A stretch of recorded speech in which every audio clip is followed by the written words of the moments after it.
there. Um, After battling with my son over the weekend to do his homework, my husband and I were trying to think of ways to how we can make it more inspiring for him.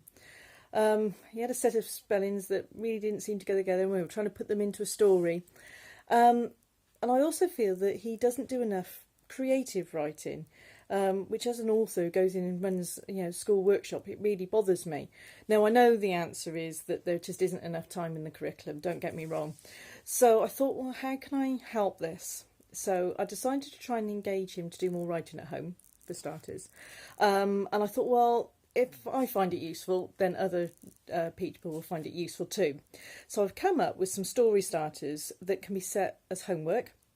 Each week we'll release a story idea, and I'll put the story idea into a little image that you can photocopy and stick into their homework books, and I'll also do a quick little video as well.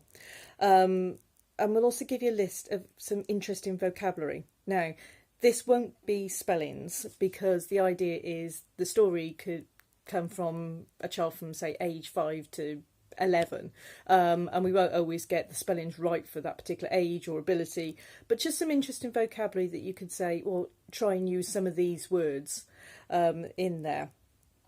My aim is to get children writing and telling stories. When I was at school, I remember writing lots and lots and lots of stories, and it's something that's got a bit pushed in the curriculum. It's really hard sometimes to get that in there. Don't get me wrong, there are schools that do absolutely brilliantly, but it is sometimes hard. We focus a lot now on the grammar and things, and some of the creativity is harder to fit in. There's a few ways you can use them, and the idea is, that you can just set this as a homework. You can ask them just to write a story, which is fantastic. You can ask them to write a story using some of the interesting vocabulary. But please be careful with this. We don't want to stifle their creativity. Maybe just one or two words. You say, try and introduce, 2 or 3 words. I'll give you a list of 10, and there might be some that are, more appropriate than others for your age group that you're working with. What you could do is get them to write a story one week, and then the next week for homework is to actually edit it. Obviously we don't want to stifle their creativity. So as authors, we get down a first draft. It's rough. It's badly spelt. Sometimes there's grammar missing. It's not perfect straight off. And kids are always amazed when we go into schools and say, oh yeah, it takes a couple of days perhaps to write a story, but weeks and weeks and weeks and weeks to actually edit it and turn it into a book. So it's something that they need to get into the habit of. And no, the stories aren't going to be perfect first time. I know with my son, he'll try and get away with the minimum he can do, and then think about, yeah, that's it, I've done it now, hand it in, and not go back and actually look at it and see where, could he make it better? Has he missed any capital letters? Has he missed this, that and the other? So I think actually just getting them to go back the following week, which is definitely, I know, something that gets really pushed actually in classroom time, is that time to go back and edit things. So go back. I might do a short video on editing. It's something we get asked quite a lot. And I see myself more as an editor than I do as an author. Tonya, my co-author, has to start all the stories. I can't start them very well, but I edit them, and then when I start getting into them, I can say, oh yeah, well, we should do this, we should do that. So editing is probably my thing. But you could also use the story starters as in a story roulette game. Now, each person in a circle, you point to one of them, they start to tell the story, and then you quickly point to somebody else and they carry on the story. So you might have some that are a bit reluctant to speak or haven't come up with an idea because they're on the spot.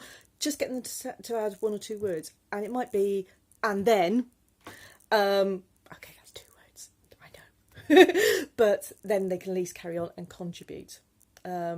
So storytelling roulette is brilliant. We use it in some of our workshops when we're training teachers and early years practitioners, and it really gets everybody going. It's just a 5-minute game you can play at the beginning of the day, end of the day.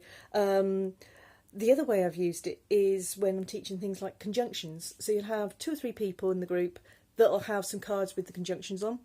and you'll get people starting to tell the story, and then you'll point at somebody who has the conjunctions. They have to choose one and add it into the story, and then somebody else then carries on. So, you know, storytelling roulette is just so versatile. You can also do it so that they have to include certain objects or things like that. So there's loads of different ways, but it's a great sort of 5-minute game that you can do. On our Facebook page, we released lots of writing tips when we ran the writing competition. And so they're on there. I think they're under the photos. Have a quick look. I will try and link to them in the blog post that's going to go with this video. So yeah, have fun with it. I hope that's useful. If you've got any feedback or anything you think, oh, that would work better if, then great, let me know. I don't really want it to become very scaffolded piece. It's about letting their creativity go.